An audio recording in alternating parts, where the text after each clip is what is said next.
And that's why I believe in you, because that is the greatest purpose. It's to love. Honest. It sounds corny, whatever you want to say. I don't care. I love people because there is freedom and power in loving people. Hello, all you positive heads out there. Thanks for tuning your beautiful brainwaves into another episode of the Positive Head Podcast, where we are firmly convinced that creating success and happiness is rooted in understanding the ultimate nature of reality and the fact that as human beings, we are all immensely powerful fractals of the one and only source consciousness, which creates and animates all things. Now, of course, understanding this powerful truth is one thing. Applying this incredibly empowering wisdom to everyday life, well, that's another, which is exactly why we provide you with a fresh serving of soul food for thought 5 days a week to help constantly remind you of what matters most. You are it. And I'm your host, Brandon Beecham. I'm the one who will be here with you each and every Wednesday, interviewing a different consciousness changemaker that is also out there working tirelessly to help catalyze change and expand awareness all across Spaceship Earth. On the other 4 weekdays, you can hear me discussing topics such as my favorite thought-provoking quotes, reading and discussing wisdom from empowering books, playing clips from various inspirational spiritual teachers, sharing a bit of mysterious news, taking questions from the audience, and essentially digging into any other mind-expansive topics that will help keep your soul fed by tuning you into positive vibrations on a consistent basis. And you guys have heard me say that if I ever run ads on the show, it will only be with a company that I fully support because I believe their intention is to make a positive difference in the world. Well, I'm pleased to announce that day has arrived and that this episode of the Positive Head Podcast is being brought to you thanks to the support of Gaia. If you're not familiar, Gaia is the go-to source for streaming consciousness content online. And you can sign up for your first month for only 99 cents at gaia.com/positivehead. That's spelled GAIA.com/positivehead. Check it out. All right, all you positive heads. On this week's interview episode, I'm very excited to have Dolores Cannon here with me on the show. Julia is an author, radio show host, and practitioner of Quantum Healing Hypnosis Therapy. Julia keeps herself quite busy filling some very big shoes by carrying on the legacy of her mother, who is the acclaimed spiritual teacher, Dolores Cannon. Hey there, Julia. Welcome to the show. Hi, Brandon. Thank you so much for having me. Yeah, it's such a pleasure to have you on. And I was so excited when our mutual friend, Erica Middlemiss, connected us, who is also a QHHT practitioner and was on the show not so long ago and has done some co-hosting with me and so forth. And so, this is going to be great to dive in and pick your brain. You have a lot interesting going on, but I will start at the beginning. I always start with the same question and end with the same question. So, you're in an elevator. The person next to you looks over, says, "What's your passion?" You have 10 floors to answer. What do you say? Teaching and helping people to understand that they are so much more than they are and to be motivated to be that. Right. No wonder you're on the show. It all makes sense now. So let's start with your upbringing and background. That had to be quite an interesting childhood, and with your mother, of course. And maybe you can start just telling us a little bit for those who aren't familiar with your mother's work. Maybe you can share a little bit of that, and then sort of what it was like growing up with Dolores Cannon. Okay, well, actually, I'll add another layer to that. It actually, I have two parents, and my father was the original hypnotist. So many people don't know that. Yes. Really? And yes. And my mother learned from my father. Interesting. So, yeah, I know. Isn't that cool? That is cool. And that's what I grew up with. And my father learned, because we were a military family and we're traveling all over the world. And my father learned hypnosis in the Philippines while they were stationed there. We were all stationed there. And so he was doing, and it was the old-fashioned technique of, watch the shiny object and all the old routines of testing and everything. And he would help people with the habits. This is back in the 60s. Helping them with habits and help them relax, things like that. And so this was just, their thing. But, growing up with it, we didn't know a whole lot about what they were doing because we were all in school, and it was just their thing. I mean, we always had an interesting, I guess, lifestyle just because we were moving all the time. And so we were raised to be open and adaptable. Right. And, so that was the different thing. We were around, most of the time we were around other military families and children who were used to that. And a few times you'd be mixed with other people within the community because we'd go to the public schools. And so you'd be around that. So you would, they'd be those, I guess they were used to it too, being around the military brats, and that's what they call the children of the military. Right. And so, I'm from a family. My roots are in Norfolk, Virginia, which is the biggest naval base in the world. My grandfather was career Navy and, actually at Pearl Harbor when it got bombed. So I always share that little tidbit of interesting. I always am thankful for the fact that he was a good swimmer because he jumped and swam. And if he hadn't survived, but yeah, so I'm from the same sort of background, although my family, was, by the time I was born, my dad was in the Navy for a very short period of time, but I was stationary. So it seems like that's sort of a common thing with military families. So, moving around a whole lot, and what a different sort of life experience as a child that gives you, huh? Absolutely. And that's so cool. Yeah, my father was Navy as well. So that's very cool. That's exciting. What an exciting story. We got that in common. Yeah. Yes, very. And it does. It creates... like I said, an adaptability, a worldliness. I mean, we were younger when we were doing that, when all that traveling was going on, but I'm sure it does affect you, even though you're young. It affects you in some way.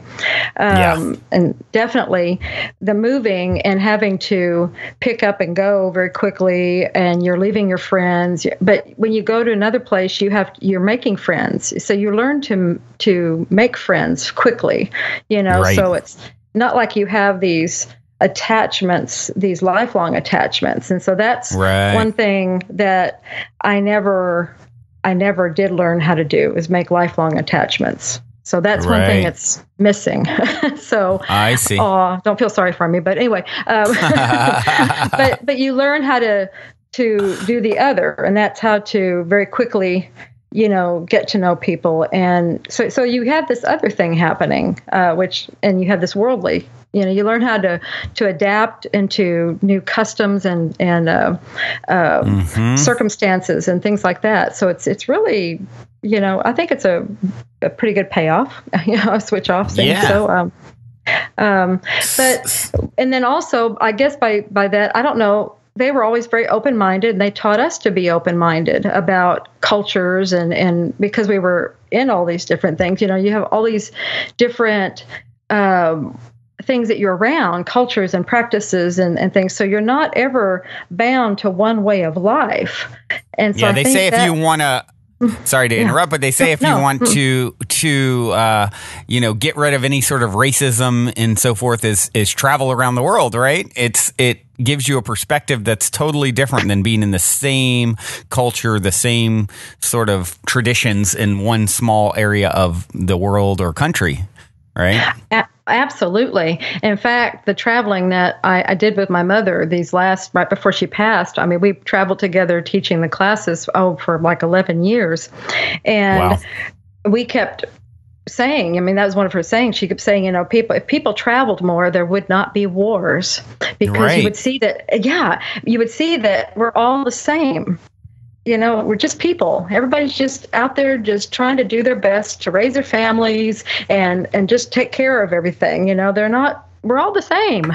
Right. And that's it.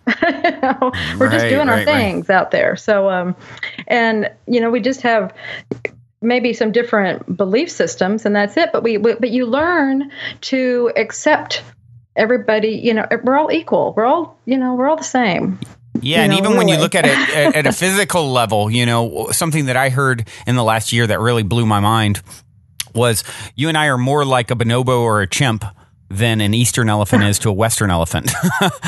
So, I mean, we're not only super close to one another, so when we start creating these separations, it's like, their race versus our race, or whites and blacks and Asians and all these different things. They're so darn similar, not only to, of course, at a spiritual level, but physically. I mean, when you're closer to a chimp than two different elephants are to each other,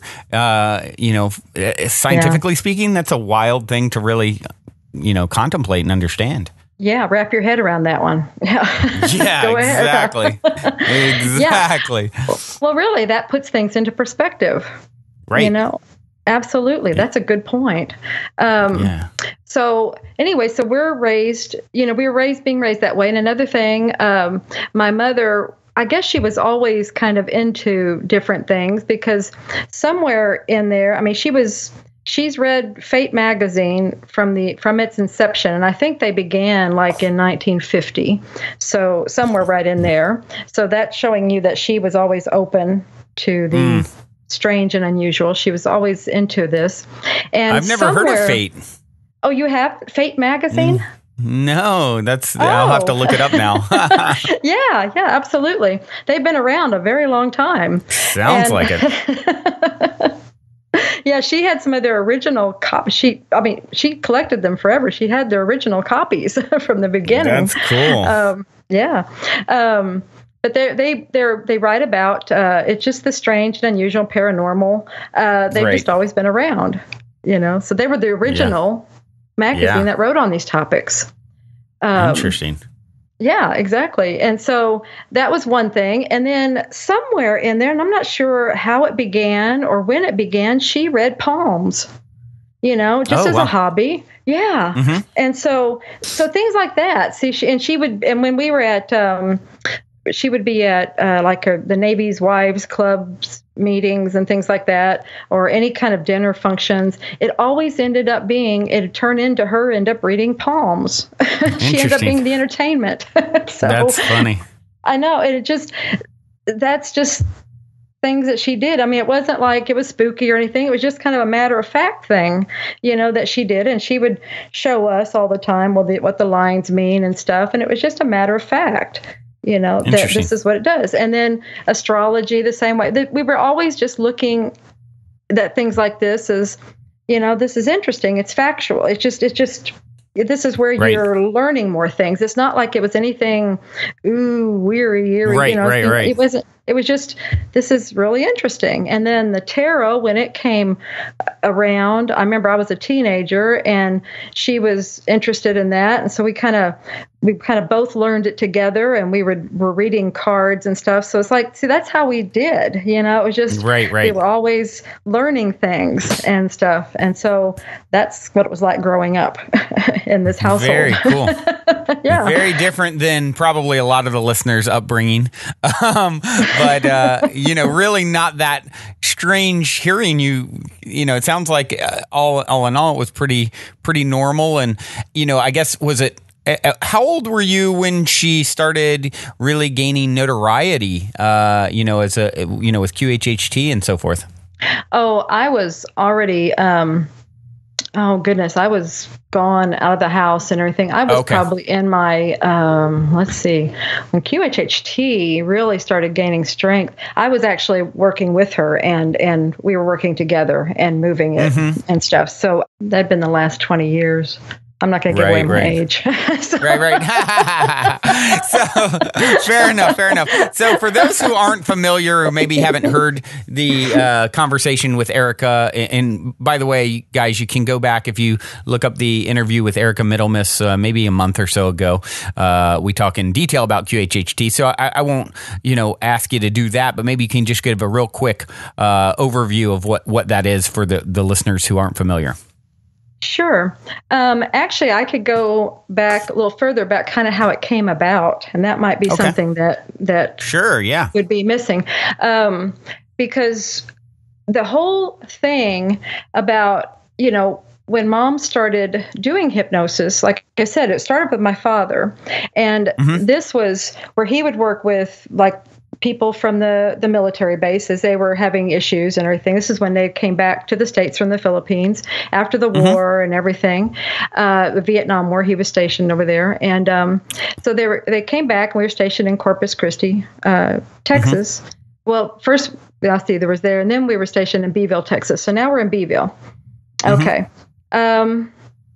And there would be people coming, he would be doing habits and things, because people knew he could do hypnosis and stuff. So his name was getting around that he could do this. And there was a lot of that going on. And now, but some people were still being sent back, because there were still some parts of the Vietnam War being done. And so there was a lot of, there really a lot of anxiety, they didn't want to go back. Sure.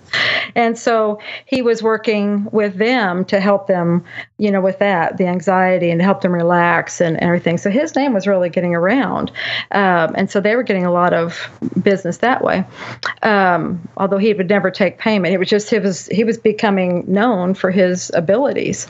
And so then a doctor on the base had this patient who was female, had a nervous eating disorder, and it was causing her to have a lot of health issues, high blood pressure, kidney problems, and the onset of diabetes because of this, nervous eating situation.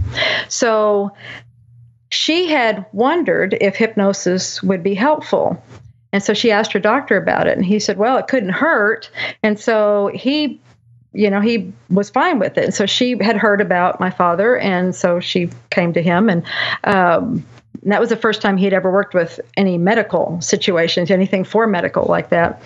And so this is what kind of began everything. So they started working together, and this is how. See, my mother was always there, just helping. She was assisting, holding the microphone, just working with him, and this is how she learned in the process. And so, and that's why I always like to make a big thing out of this, because people see her as this master, and all this, and it's like, you need to see how she began. She wasn't always this master, very humbly, absolutely, and she just never quit, and she was so curious, and this is what's getting ready to come up. So this patient, they kept working, weekly. And like I said, they was working with the old fashioned techniques and everything. And this patient was now she's his client, was an excellent subject. It was one of these at that time, was very, very rare, would go so deep into very, very deep level, what they call somnambulistic level, and would totally, just become really, really deep. And when they would go into, if they happened as a test, what he would do as a test, he would just kind of regress to an earlier point in the life, like into childhood. And she would completely become that child, the mannerisms, the voice, everything. And so they were just like, oh my gosh, this is just astounding. It's such a wonderful subject. And so, and then she, in the process, all of her medical conditions were completely being alleviated. Everything was working wonderfully. So anyway, somewhere, this is like in 1968. Okay. So this is where we have to transpose ourselves into that era. And remember what things were like. Okay. They weren't like they are now, as far as what was around and the mental attitudes. This woman had somehow heard, it's like something about reincarnation. And it was just a tinkling of something, somewhere she had heard it.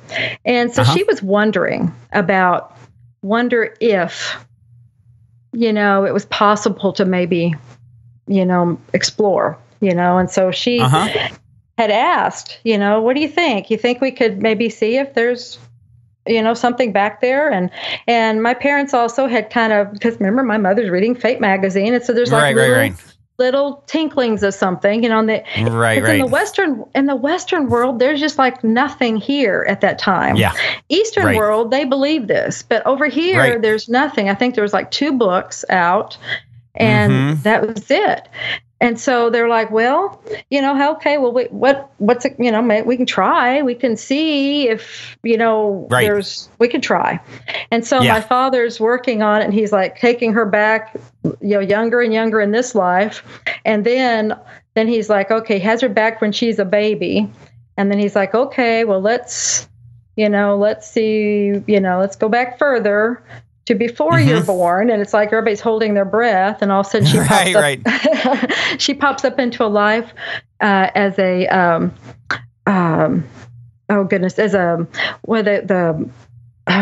the 20s with the Chicago as a dancer. One of those flapper. I just lost the flapper. Thank you. That's the word. Yeah. The flappers. Yeah. And they're just like, oh my gosh. And she's completely the character. I mean, totally. And she's a mobster's girlfriend, and I mean the whole bit. I mean, the whole bit. And they're just like, oh my gosh, what just happened here? And so that's the beginning, and then they continue. From there. Now it's like the Pandora's box has been opened. Sure. So they proceed and go through. Just to see what all, over several months, and weeks and weeks. They work with her and over sessions and explore all of her lives. That she ended up having 5 lives, which is not very many for a person, back to when she was created.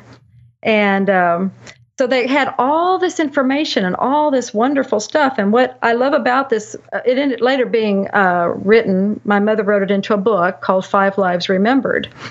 And what I love about this book is all this information is, they got back in this very first session, this very first person.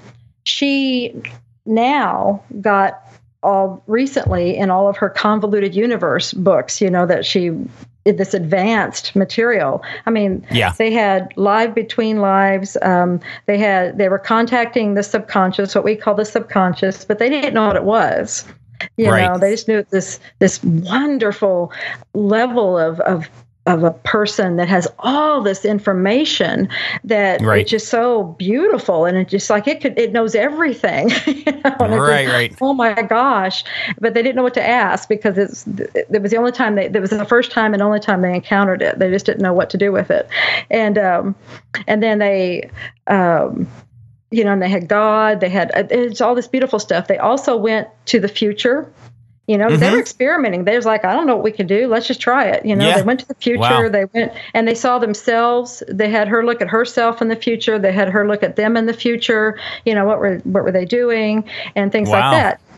So she actually, so this woman under hypnosis actually reported back what your mother was doing in the future kind of thing. Is that what you're saying? Yes. And that was very important. Because shortly after all of this, my father was in a very, very severe automobile accident that should have killed him. In fact, and the doctors kept telling her he's not going to survive. He's not going to survive. And she kept saying no. And she kept saying, no, he will survive. And the reason she was so adamant he would survive was because of that session, because she saw him in the future, with all these great grandchildren and great grandchildren around him, and stuff. And so, and that was what she was holding her, she was holding on to was that belief because she saw it. She's like everything she saw, and so, and he's like, well, if you believe it that much, then okay, maybe he has a chance. And, and he did, he pulled through and he did great. So, wow. Yeah. What a trip. Anyway, so did she call out what, did she kind of predict what would happen with your mom's career and so forth? Or no, all she saw was that she just saw that. Oh, okay. They were in a place in the country, very similar. It's like where we live now. And and that I think it was more for him because he was the one asking the questions. It was like, see, my mother was in the background. It was like my father. And so I think it was for him because that was getting ready to happen probably. And nobody knew that at that time. Okay, so now fast forward because he had a lot of recovery to go through. And then now we're all, because back when that happened, I was 10 or 11 years old, so now fast forward to we move here to Arkansas. We're in the country. We, all these things we have to go through. My father's going through his recovery period because it was a very, very severe automobile accident. And if you ever saw the pictures of the car, and we do have some of those in that book, you wouldn't know how somebody survived it. Wow. That's how severe it was. But anyway, now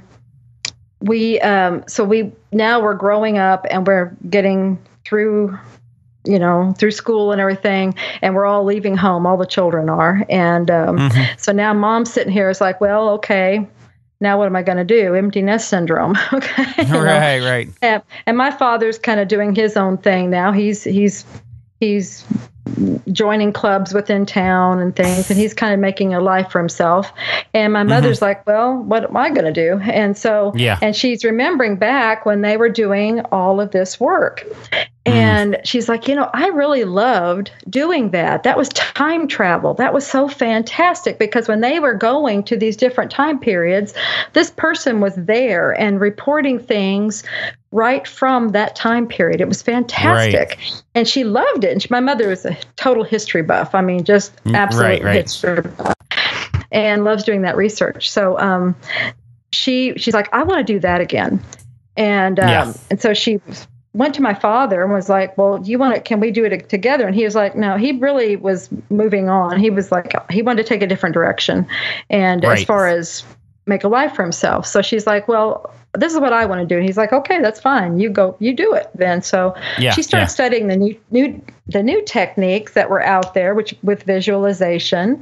And so then she started having sessions with a friend of hers. She kind of started meeting people and things. And someone knew that was doing hypnosis of new techniques, and so she was able to start seeing how it was done, and so then she was able to. She's like, okay, I like that, but my mother was just always asking questions, why does this work? Why does this not work? I don't like how that feels, so I think I can do it different. I think I can do it better. I mean, she had this other experiences, and so and then I was coming home on weekends. I was going to nursing school at the time, and so I'd come home once in a while and stuff. And so she's like, "Well, here I'm learning this, and do you mind if I try this with you?" So I was her guinea pig, And so she was trying all these things with me, and as she's learning her technique, and she's trying things out, and so little by little she was getting more and more happening, and so that's how she developed her own technique over time. Interesting. Yeah, and so before she knew it, she was, she had people going into past lives. That was easy, really. And she was getting better and better herself, and they were going deeper and deeper. And it was just a lot of practice on her part. Right, and she became the master that she is. First, she's into the past lives and historical. And then it gradually shifted to this other aspect where she's into like UFOs. And that happened because this local MUFON chapter was needing assistance. They didn't have anyone to help them do research and help them with what they called abductees.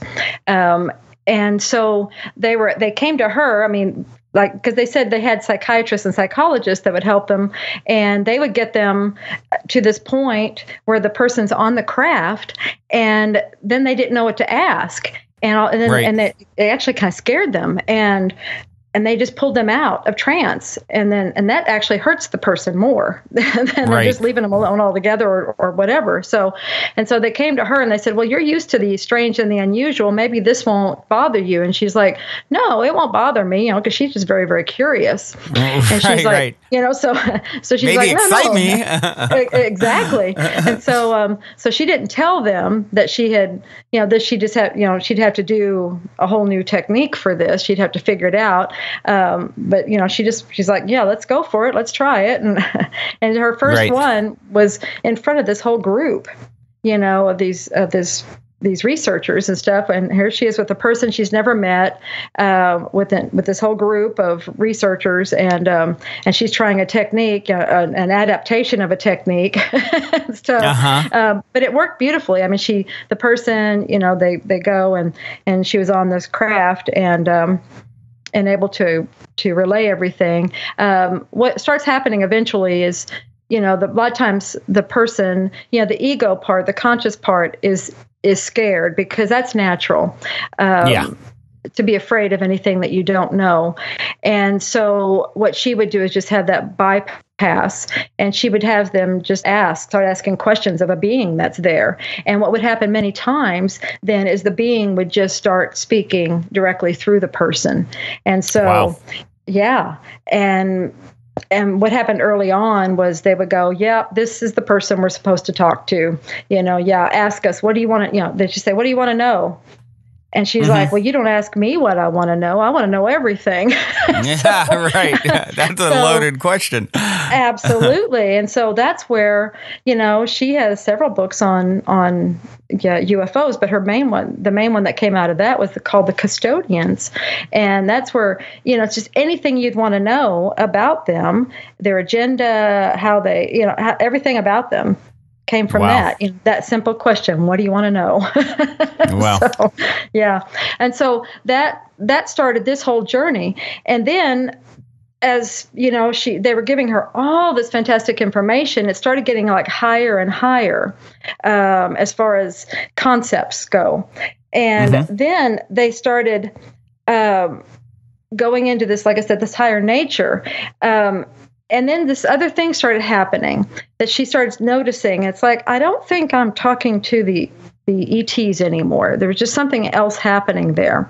And that's when this shift, just this shift happening. And first she was thinking it was still them, but it's like, no, this is something, it's a different feeling. And that's where we started realizing this was this higher part. Higher self. Exactly. And it was just a subtle shift that just started happening. And see, but it took the one to connect to the other. Interesting. And then she realized after a while, I can just call it in. And that's how the QHHT really kind of started. Born. She was, that's how it was born. Because then when she realized when she had that, she could get answers to all their questions, all the people's questions, and she can get healing. Because when you have answers to things, you get healing. Right. Because that's usually what things are all about. It's just they just need more information. Because when they have information, now they can go do something about it, and that brings about their healing. So and that was it. Very interesting. That's the beginning. And that's how Quantum Healing Hypnosis Therapy was born then. Right. Exactly. Yeah. That's the evolution of it. Yes. Right. Very, very interesting to hear the whole background. And oftentimes people think it's with so many people who are in the, sort of public figure that there's some glamorous journey always. A lot of times it's just a lot of hard work behind the scenes and over time. It's like, and then you're the overnight success, right? So well, exactly. Mom used to say that. She was saying that so much. She said, people saying they just found me. And she goes, I don't know why. I've been around for 40 years. Yeah, right. Yeah, it's interesting. It's everything in its season, and you're going to resonate with the people and the teaching and the work that really is closest to your own soul, I guess, right? Our soul family sort of stuff. And that's what I love about doing this show. It's like, the people that are meant to find it will find it. And those that won't. And it's, it makes it really easy. And, in someone's case like hers, it just continued to grow and grow and grow. And it seems to be continuing to grow. And of course, with you're kind of carrying the legacy forward and, keeping the story alive and even sort of evolving the story with your own work, which I suppose leads us into your book, Soul Speak. I would love to hear some insight into that.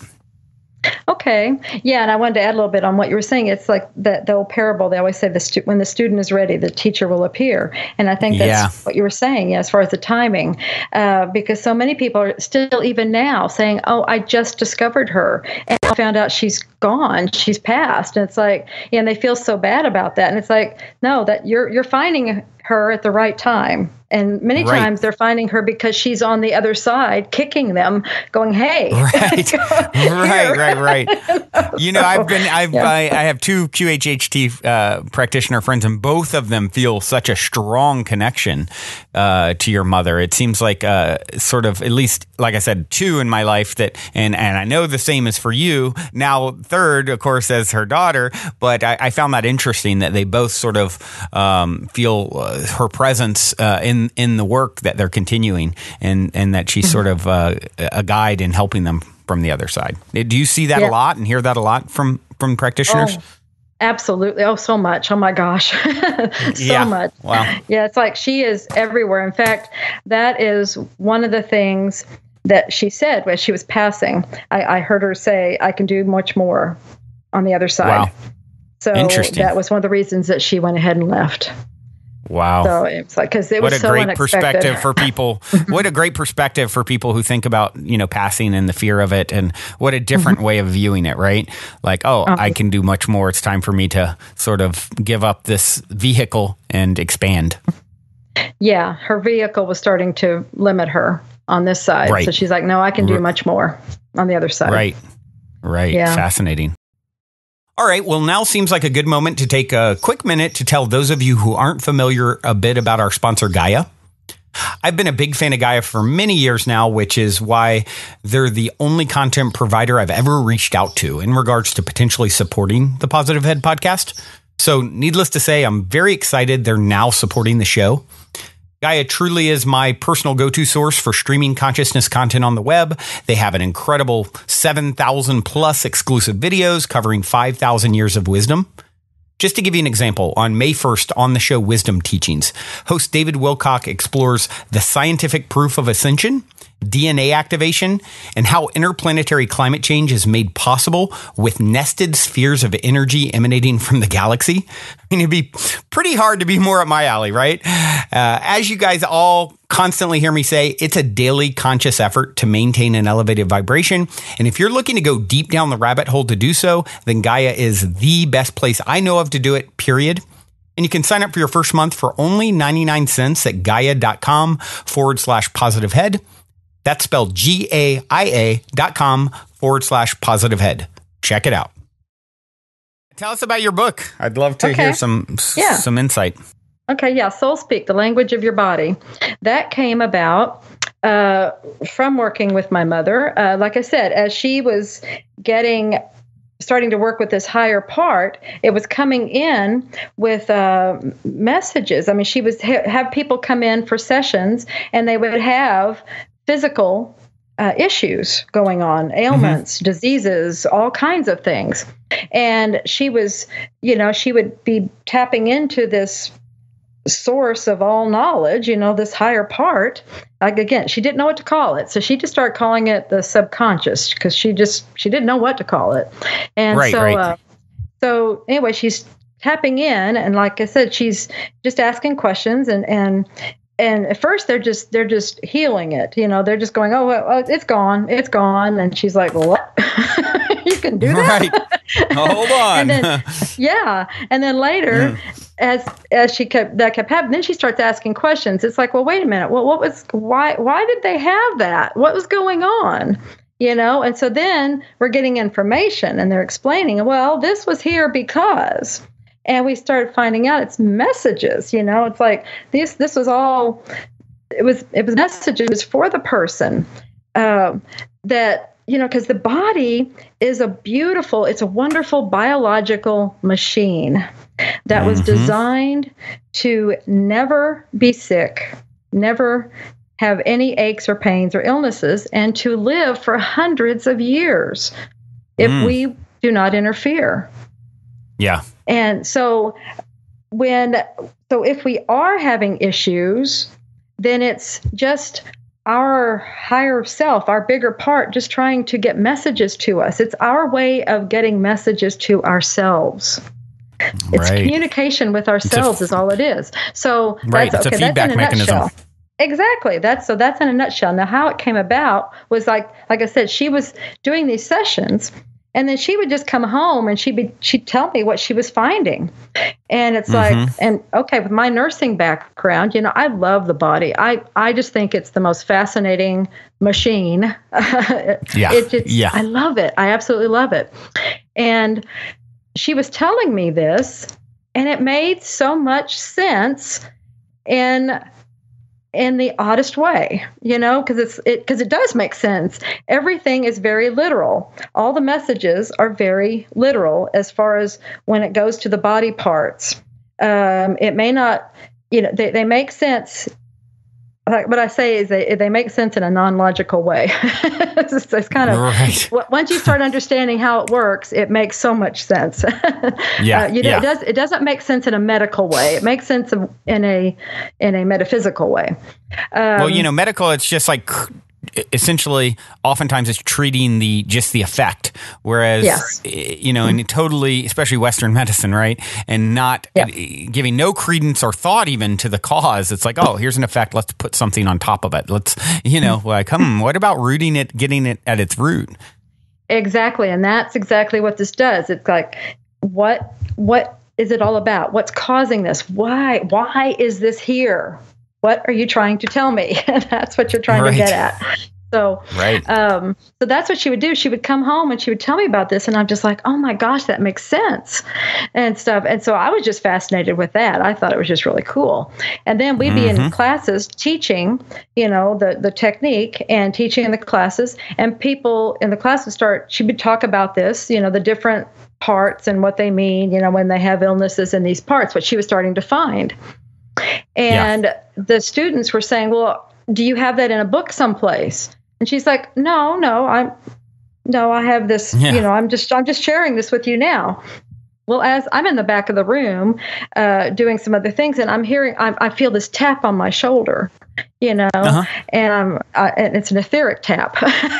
Oh, wow. And it's like, and they're like, this is your book to write. And I'm like, what? Oh, wow. And so after the class, I went to Mom, and because I'm like, no, this is hers. I said, no, this is your book. And I said, so anyway, I told Mom, I said, about what I got. And she's like, well, okay. And I said, well, wait a minute, but this is your material. How about we both write it? Maybe we write it together. And she's like, no, this is yours. I have other books I'm writing. This is your book. And I'm like, darn it. You're getting pushed into the world. Oh, man, was I.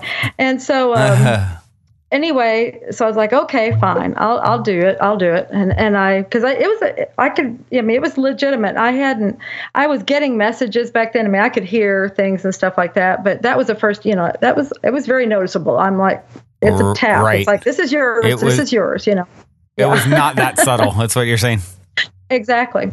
But I was not in a hurry. I was not taking up my assignment very quickly. And anyway, so I'm a huge resistor and procrastinator.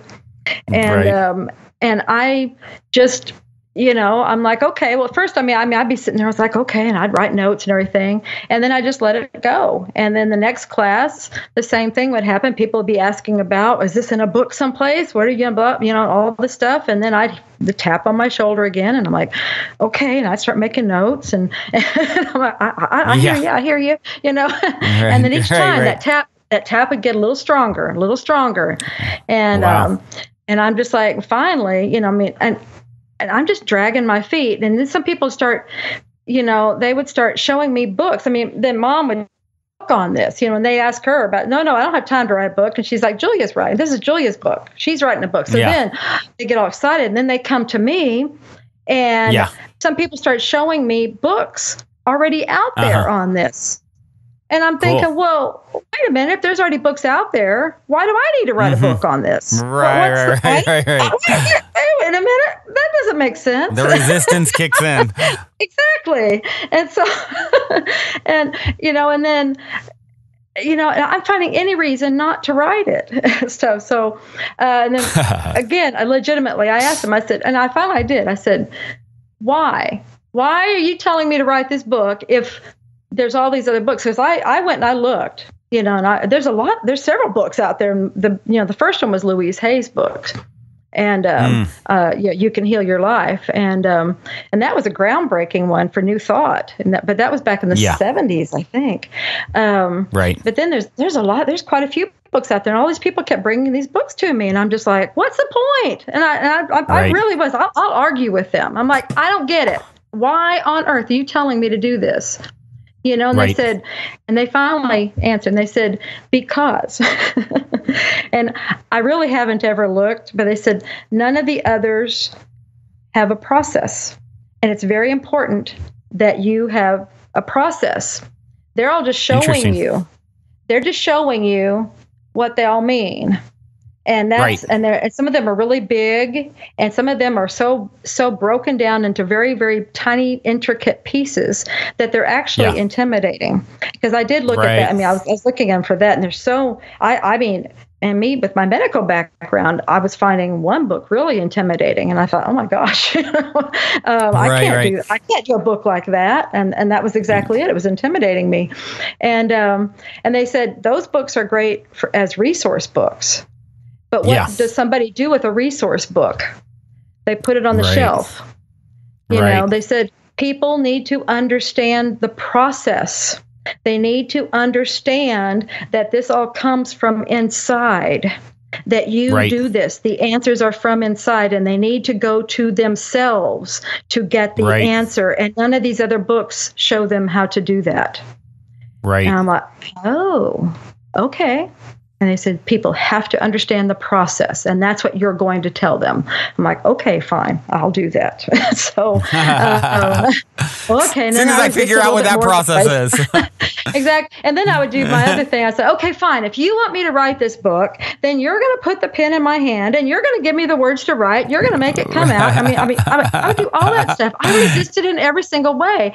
And they're like, no, this is yours, and you're going to do it. Right. So, right.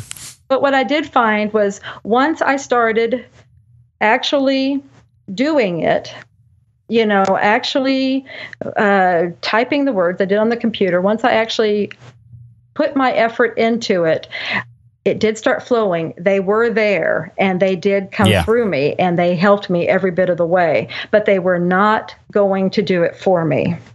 You know, beforehand. When you say they, would you say they? Are you referring to like guides? Guide, higher self, whoever was telling me to do this. Right. All of it, And so, because I'm like, hey, you're telling me to do it, then you might as well do it for me. Right. No, hence the name Soul Speak, right? But anyway, so that's just for, there's somebody out there, I can feel it, somebody out there that needs that information right there, because that was my thing. It's like, hey, if you're telling me, then you can do it. Right. Let me just read it. And so, but they are there to help you every step of the way once you actually make the effort, open to and it, start doing it. Absolutely.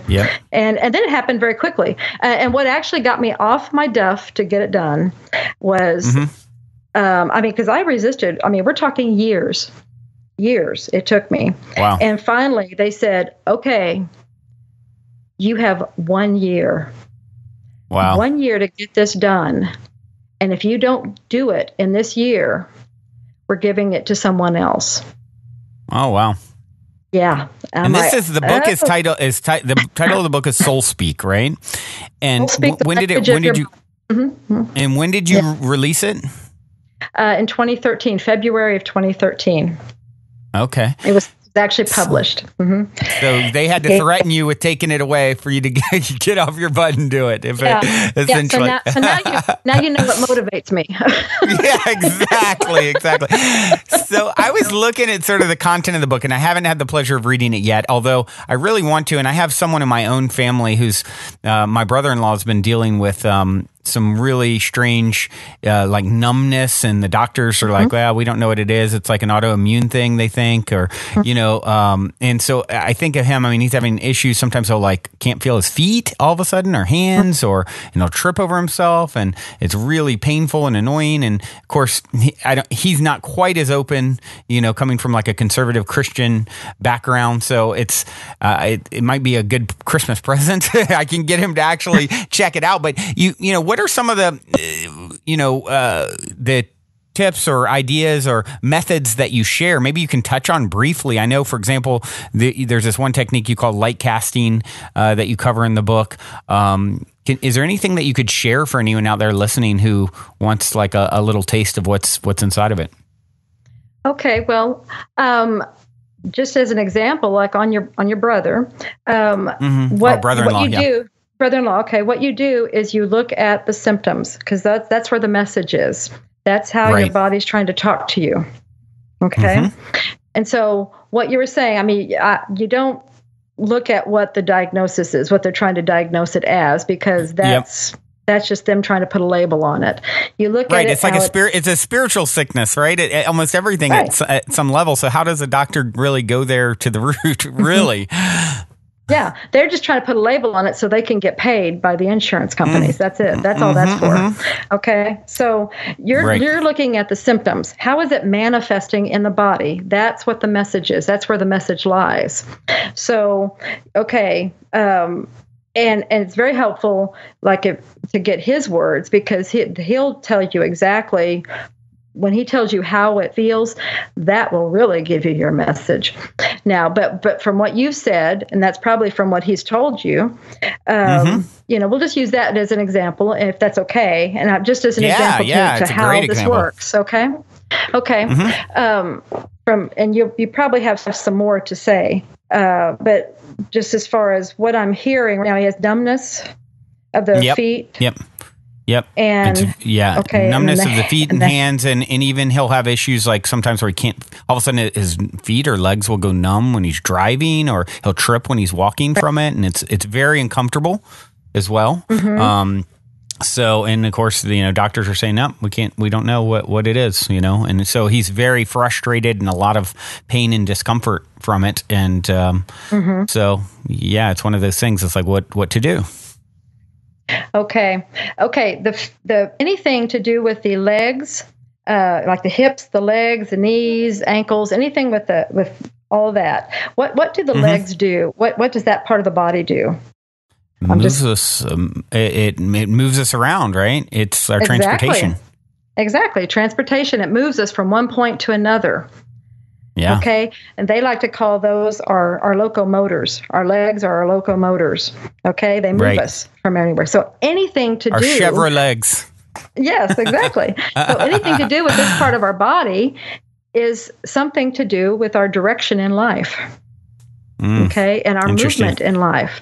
So, there's something, it has something to do, the message has something to do with his movement, his direction, something about his movement in life.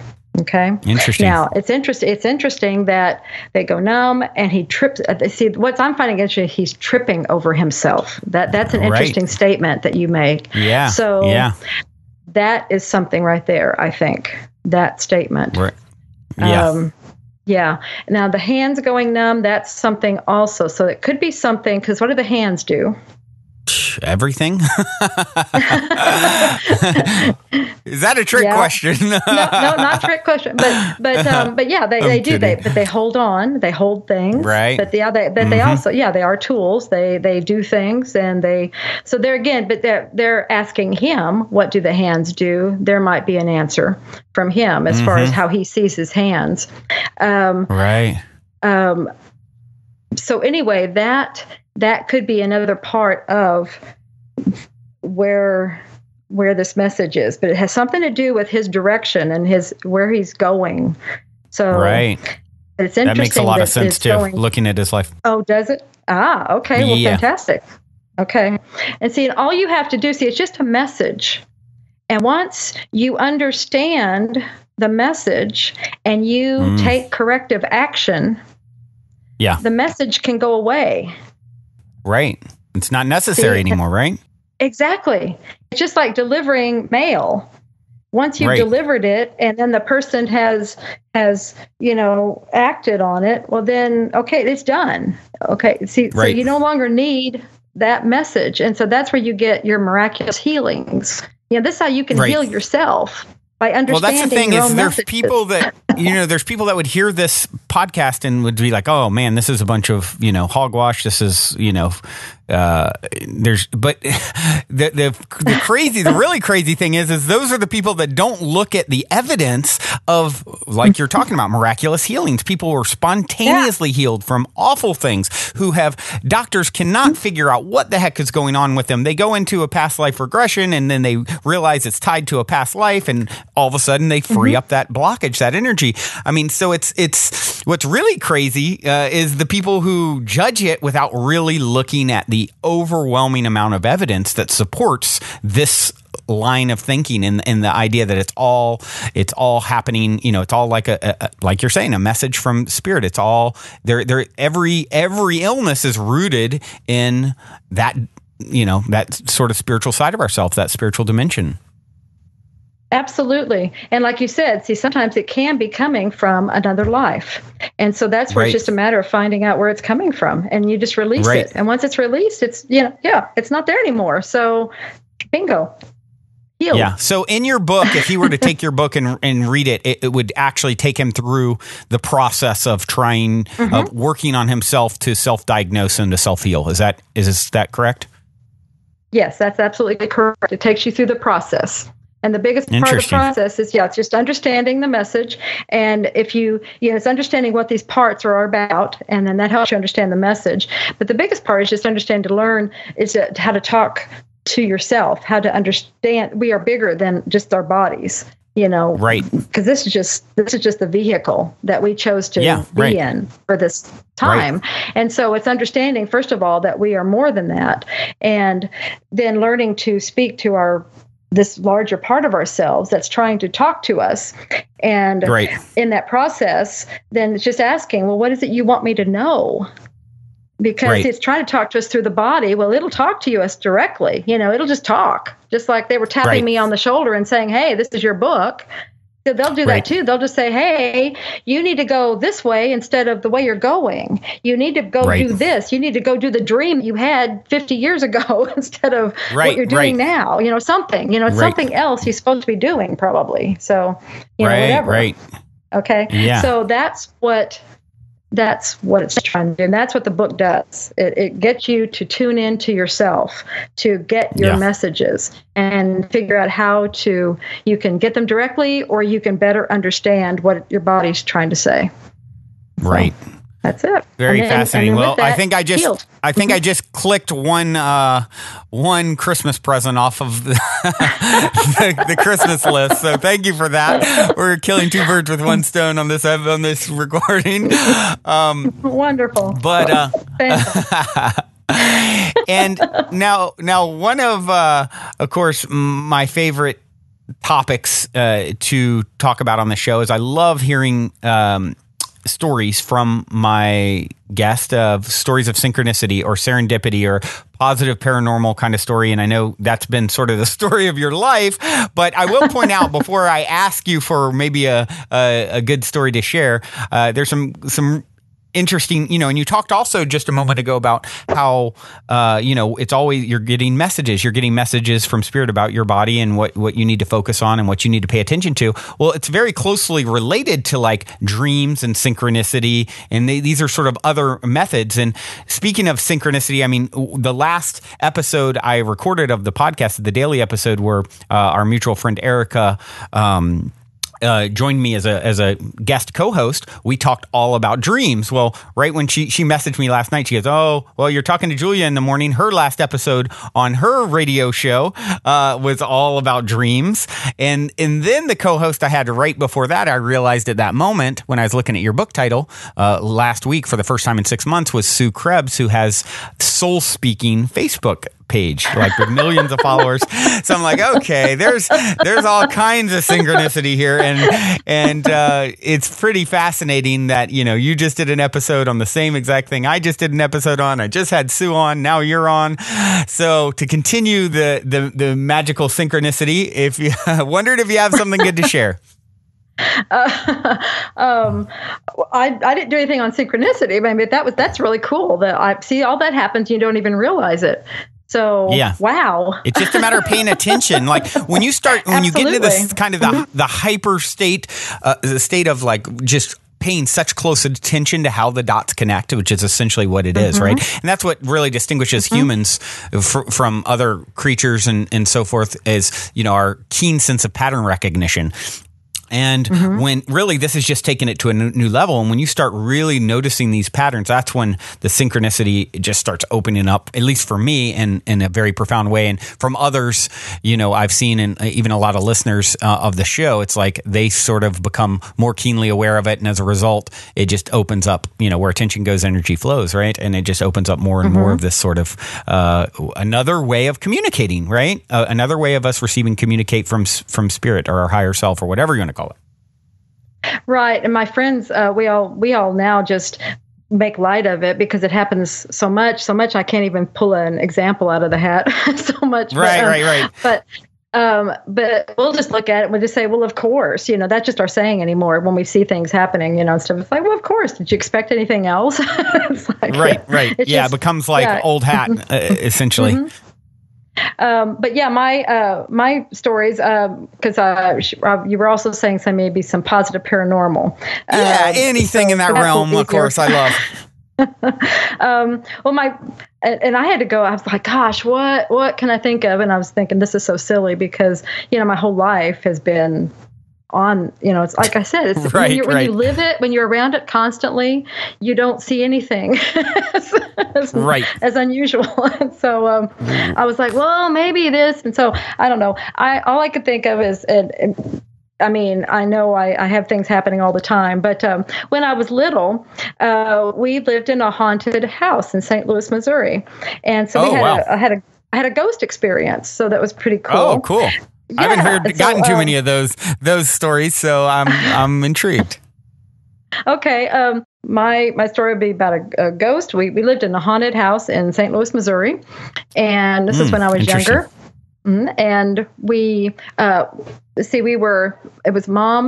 My father was in Vietnam at that time, so it had been my mother, and we had four of us, the four children, and.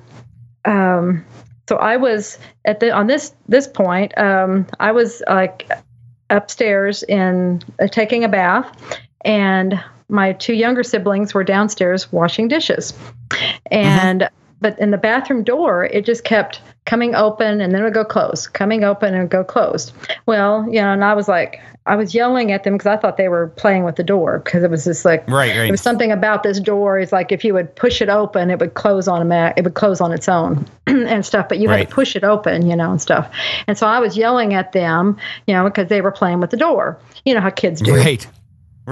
Stuff. Yeah, and I'm yelling at them, stop it, and everything. And anyway, the mom comes up there and she's like, what's going on up here? And so aren't you done yet? Everything. And so I'm like, well, tell them to stop playing with the door. And she's like, they've been downstairs washing dishes all this time and stuff. So, and I'm like, well, then can you stay here while I dry off real quick? Because, I'm getting out of here.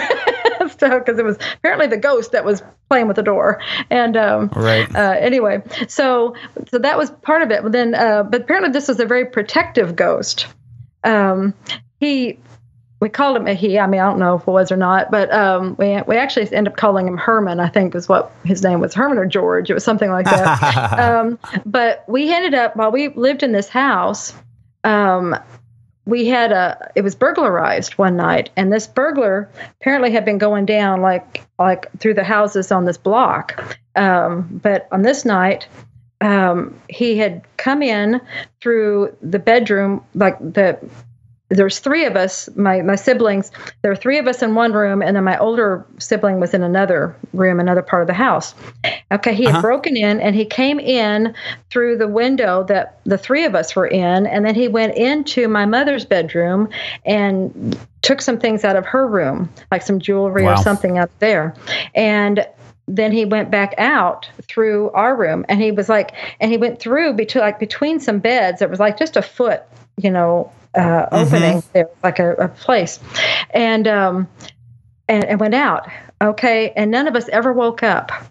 And it was like, and he was doing all this stuff. He's fortunate that that's all he was doing, right? Was just taking stuff. Right. Well, when we did wake up, the only reason we knew anything happened was there were some things on the floor. There was some jewelry, and there was some stuff on the floor. Well, when they came to investigate, well, that's one of the things that they realized. I mean, it's like, there was like, that's how they were looking at it. And they said, well, it was very fortunate that you didn't wake up, because this person was known for, if people did wake up, he was known for throwing battery acid in their face. Oh my God. Yeah. So, and then we felt like, because there was some stuff on the floor, like he had dropped it, it's like we felt like maybe something scared him and he left very quickly. So, right. Yeah. So we think our ghost probably came out, helped you out. Yeah, exactly. So that was our, our like my positive, my ghost story. Wow. And then I have one other thing, and this has to do with the light casting. Is when I was first learning to work with this. This is the energy work that you talk about in your book, right? The technique. Right. Yeah. Well, okay. This is something else. Actually, it's energy work that I was doing. Okay. It's kind of it's just something else that you can do. Anybody can do this. And I was just learning how to do it. And I was going to psychic fairs with this group of people and to work on people. And I went into the hotel. I was just going in to set up our room, just get to get our room. And I was at the front desk. And the person behind the desk, they were getting all of the things ready and everything. And the person behind the desk was talking to someone else behind the desk. And she just made a comment. And she just said, "Gosh, I've got such a headache today." And I was just being silly, because she'd already asked me. She said something about, well, why, are you here for the show or something? And yeah, exactly. And I was just like, yeah, I'm one of the vendors, blah, blah, blah, and stuff like that. And so, and I was just being silly. And when she said, "I have such a headache," I just waved I bit my hand almost like a sorcerer, does their hand at someone. And I did my hand at her, and she did her head back. She was just like, "Oh my gosh, what did you do?" And I'm like, "You felt that?" Wow. And she's like, and then she goes, "My headache is gone." I'm like, "Oh my gosh." And I'm looking at my hands. I'm like, "Oh my gosh." Wow. And so, so it's like, that was like, wow, this stuff is real. Yeah, it's like, and okay, so here's my take on this, and you tell me what your thoughts are. It's like when you have someone in a susceptible state and there's sort of that disbelief suspended, and in the moment you're doing that act, you're doing it in a playful, almost silly way, it sounded like. But for her, she's the perfect candidate who's already open to some degree. In her mind, she's thinking, "Oh, wow, something real important is happening. Like this is serious." And because of that, it's like a self-healing to some degree, right? I mean, that's sort of my theory with, you have these well-known healers like John of God, and and then you even take people who are performing like illusions and things that seem beyond, like, well, okay, what is David Blaine's magic trick there? I talked about that recently. Is it just because he suspended disbelief enough and you expect it to come out a certain way that it comes out a certain way? And that's sort of my who will ever really know what's at work, but it just seems like a ripe situation for someone to suspend disbelief long enough to all of a sudden you sort of played the part, right? So that she could heal herself. Yeah, absolutely. Yeah. It's like, oh my gosh, this is really cool. What a fun story. And that's really what what I think that's what I always want people to take from everything is this is really cool. Don't be afraid of anything. Just, this is cool. What else? What's next? Right. Right. Mm-hmm. It's like, would any of it be any stranger than the fact that we're here at all? Right. That's what I always say. It's like, when you get so stuck in your ideas about, no, this is what's real and this is what's not. And here's the real world and realist. And it's like, do you understand how bizarre the situation in which you find yourself in is? I know you've gotten used to it, but let's think about it. You're on a spaceship hurtling through, following a comet and like this fiery ball through the cosmos, spinning around it, and the fact that everything that you see is illusory, is a light projection. It's like, is any of it, and everything that we've believed, or so many things that we believe to be fact and solid, this and that ends up being shown not to be that way at a later point. So how people still, get stuck on their idea of quote unquote reality and are closed-minded to this stuff, I'll never understand. I think a sense of healthy skepticism is good, right? But the reality is when you really start opening yourself up and exploring a lot of these things, there's just so much evidence that there's something to it all, right?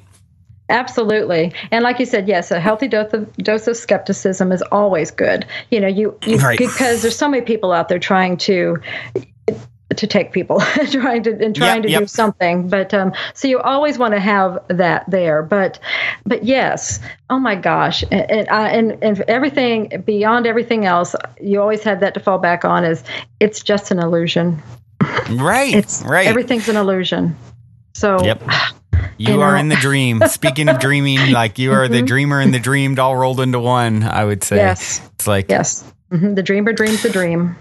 The dreamer dreams the dream. Yes. I think Erica wrote that in the message when she was talking about your show, that as something that you had said. So I'm glad you shared it again, because that's really cool. Yeah, it was like, which one's real? Which one's the reality? Which one's, Right. Right. Mm-hmm. Well, Julia, I feel like I could pick your brain for a lot longer in this dream, but I know you have other dreams to get to, so I will conclude for this wonderful session with you. It has been such an honor. What is the best place for people to connect with you? On your website? Well, thank you so much. Thank you so much, Brandon, for having me. This has been a blast. I've so enjoyed it. But yes, the best place, they can get me on my Facebook page, which is Julia Cannon Soul Speak, or on my webpage, which is juliacannon.com. Okay. And then also you do a weekly radio show, which we didn't talk too much about, but just to kind of plug that out there so people can tune in. Sure. That's the Metaphysical Hour, and that's on bbsradio.com. So that's every Friday night at 7 o'clock Central. Okay. And then they can also hear it as a recording, released as like a podcast recording after the fact, correct? Correct. And those archives are kept on the DoloresCannon.com website. Excellent. Well, let's see here, Julia. I will like to ask you one more question. I always open with the same question and end with the same question. In 60 seconds or less, what is the meaning of life according to Julia Cannon? Oh, the meaning of life is to have experiences and enjoy them as much as you can. So be all you can be, and just, be you and be here, having those experiences. Yeah. I love that. Julia, such a pleasure. Thank you so much. I look forward to, we'll have to circle back around and do this again sometime. And until then, journey well. That would be wonderful. Thank you so much, Brandon. Thank you. Thank you. Well, everyone, that concludes this week's interview episode. If you have enjoyed this positive download from our hearts and minds to yours, please take a minute, give us a rating or review on iTunes, since iTunes is the holy grail of all things podcasting. Your good reviews help us to reach more listeners. Also, we would be extremely appreciative if you would tell your friends and family about the show. Our sincere intent with the Positive Head podcast is to spread positivity to the world because we're selfish, quite honestly. I say that jokingly, but really only halfway joking. I'm referring to the good kind of selfish based on the knowing that we all get what we give in this life, because when we give, we're actually always giving to extensions of self, since we're all really one in the same consciousness, just in different bodies. So if you want to be a good selfish along with us by helping to spread the positivity, by all means, please proceed to shout about the Positive Head podcast from your rooftop. Otherwise, as you continue on your fabulous journey in this 3D reality, be sure to remember this. As long as you ain't dead, you're already positive ahead. Journey well, everyone, and thank you for being.